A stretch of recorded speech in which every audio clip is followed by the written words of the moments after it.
Alright, it is Tuesday. Mike forgot to record the morning of, or the morning of when we opened, because I was already here dealing with this guy. Chill dude, young dude, but he has an Rx8, which is a problem. He says that he was driving on the highway and his clutch went limp. He thinks his transmission is gone or exploded or something. We think it's just the clutch, but we still have this dude that's trans. So he is bringing us another transmission so we can do this still. While Mike is in the office talking on the phone with another customer, I'm going to be dropping this trans. If you look up there, we have 2 bolts. So the last things I need to take off to get the trans down.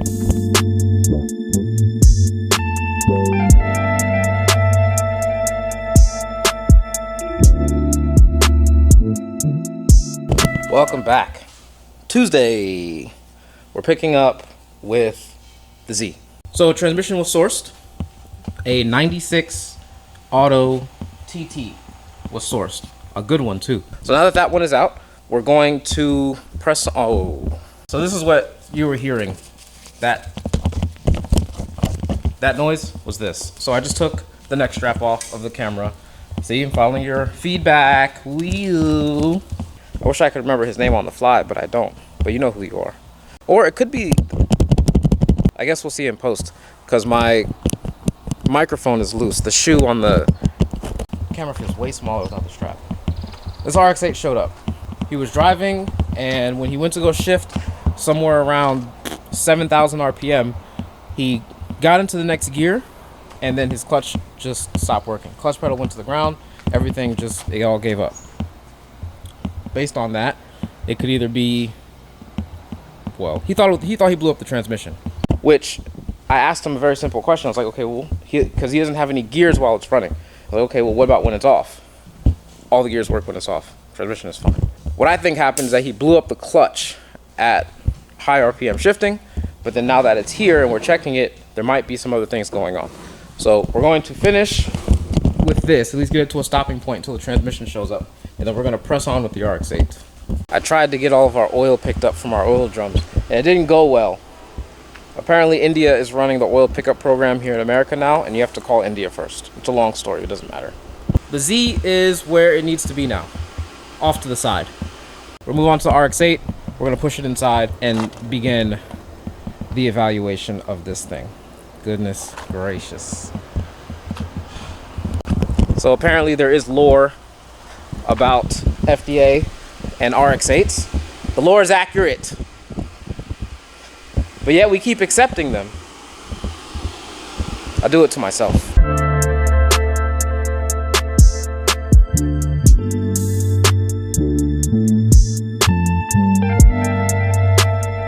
On initial evaluation, the car is not great. It is definitely an Rx8. Let's put it like that. Everything about this car screams Rx8.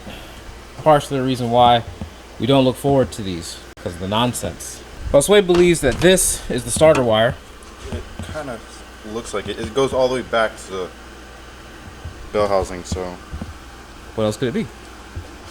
That's his theory. That's it. Alright, so yeah, we're gonna follow this and see where it goes. So it's an Rx8 on top and an Rx8 on bottom. This was a manual swap. What I will give credit to is that it's definitely manual. Not gonna argue that. And that wire is definitely the starter wire. So that's the reason why the car doesn't work, or why the starter doesn't work, because, well, the starter wire is not attached to anything. That would be a big piece of it. So there's no clutch smell or anything, but we are going to take the starter down. We're going to see if we can see anything. Big confusing part is, how do you do that?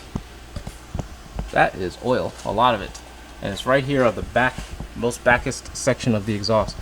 Oh, look at that. Oh, that's nice. That's nice. Go ahead, stick your hand in there, Josue. Don't do that. Look, man, whoa, hold up. And you got the fan on. Jesus. Well, what's important is we got our answer. Grab that stuff. Put it in your hand. Show it to the world. And then take a shower. Look at that. That's what happens when you slam gears at 7,000 RPM. We are going to drop a trans today in an Rx8. Nice. It is nice. Do you have clutch on standby? We do not. We have to purchase one. I didn't want to be wrong. I stood by on buying a clutch or telling anybody to buy a clutch because if my assessment was wrong, then a clutch would have been bought and not used. So this was a better outcome, to buy nothing, assess it, be right, and then buy the parts. I'm sure this car is not needed right away by anybody. Josue pulled the transmission down. Give your review of dropping an Rx8 trans. You've done something I've never done before. Well, manual, trans. Yeah, Rx8 manual. Really easy. Okay. It's, I'd say, slightly easier than RX-7. Slightly. Because why?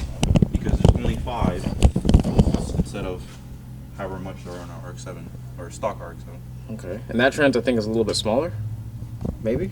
Yes. And what else? The sleigh was easy to reach. Mm-hmm. It went out of the way really easily. Yeah. The only thing that was a little bit tricky was the exhaust, taking out the drive shaft, because I had to shimmy it between here to pull it back out of the transmission and then shimmy it back. Oh. But that was pretty simple. While Josue was working hard getting that trans out, I was doing all of the back end stuff for this job. Talk to the customer, order parts, look up parts, make sure we're buying all the right stuff from all the right places, ETAs, all that stuff. We're going to be on standby for this until the 1st when we come back. One, the parts won't be here until like Monday or Tuesday, and we're doing a full drivetrain swap on another Rx8, which I need to get over here soon. We don't have the time because right after that job, that Monday and Tuesday, we go on Thanksgiving break, and then we come back, and as soon as we come back on the 1st, boom, put this back together and send him on his way. I still need to work on that Rx8 over there. This is an Rx8 shop? I just realized. No, this is bad. I just realized we're working on a bunch of Rx8s. There's going to be 3 here. Oh, man, that's awful. What happened? We left and just... The world went upside down. Oh. We were upside down. All the settings are different now. Oh, man. All right, fine. I'll accept it. Send your Rx8s. Send them. All of them. Bring me your Rx8s. Bring them here. This is a safe place for you guys. We're going to have a crying room in the back and everything. Put a bunch of teddy bears. I got a Bulbasaur I can put in there. You can hug on that. Once you start hearing these numbers of what it costs to fix them, you'll just buy another one, which is the ultimate goal, really. I would prefer if you just bought another one. Stop fixing them. If it breaks, buy another one. Like, when your tire goes flat, you don't fix your tire. You don't retread a tire. You buy another tire, like an Rx8. So I'm gonna get this done here. It should be fairly straightforward. It's just some wiring stuff. Guess it's gonna be just a power and a ground. I glanced at the instructions a little bit and it looks like power and ground. It's probably gonna take more time to actually route the wires cleanly and take the old mirror off. This thing's actually stuck. Yeah, it probably burnt it. Oh. Yeah, that flywheel's probably gonna be destroyed. Jeez. Very impressive.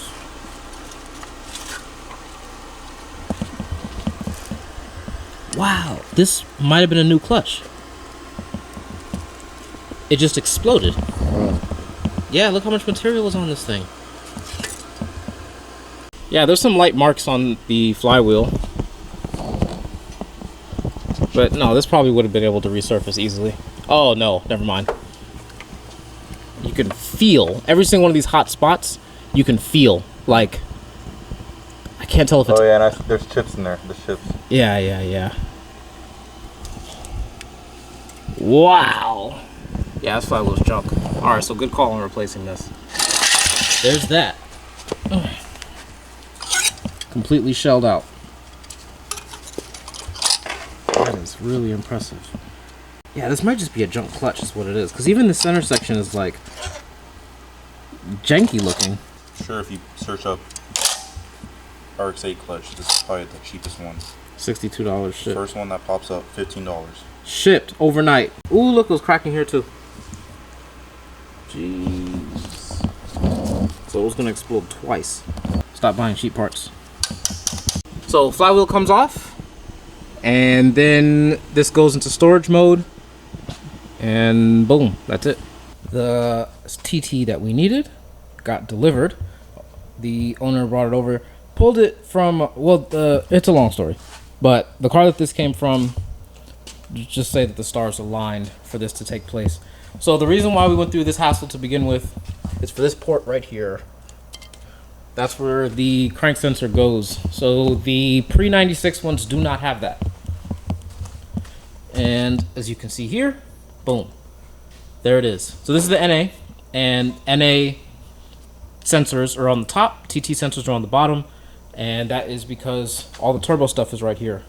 So Nissan was smart enough to do something about that. But in doing that, that means that we have to extend the wiring down, because the wiring is only long enough for it to land here, because it's NA. So we just make the wires long enough, and it goes right there. Bada boom, bada bing. All right. So on the donor one here, already reloomed the harness and routed it where it's supposed to go, because this was non-existent. We had to reseal this, which is also a long story. This thing doesn't come out, but it also does. And there's an O-ring on it, but you can't replace the O-ring because it doesn't come out. You have to pull the whole valve body and everything out for that, and I don't even know what's under there when that happened. So we resealed it. It's good enough. All the bolts are on. They're torqued to the proper torque setting. Then we have the torque converter. You can see what's going on here. All right, the wires are loomed. The sensor thing is extended. Everything's all set up, so we're ready to put this back in. So this is in. So tomorrow, because it's time to go now, tomorrow we are going to basically finalize this, I guess you could say, so that all we have to do is get the drive shaft. It wasn't bad, but mistakes were made. Yeah. It is what it is. Now we know forever. It was a group project, and I failed, and I'll take that. It's okay. The Rx8 stuff. This thing is routed all the way down here now. This is all the way up under here. That's like that, and there's nothing I can do about these wires. They just have to look like that. So there's that. The GPS thing is gonna go right there. It's gonna go right there. You'll see how I do it when I do it. But that is all for today. We're all done with everything we have to do today. We're gonna push this thing back in. All the parts for it are ordered. They will be here when they get here. This right here, the alternator needs to come out so I can go test it. We're going to do that tomorrow too. We got a lot to do over the next 3 days or so, and it's Tuesday, about to be Wednesday. There's a Wednesday that happens every week, it seems.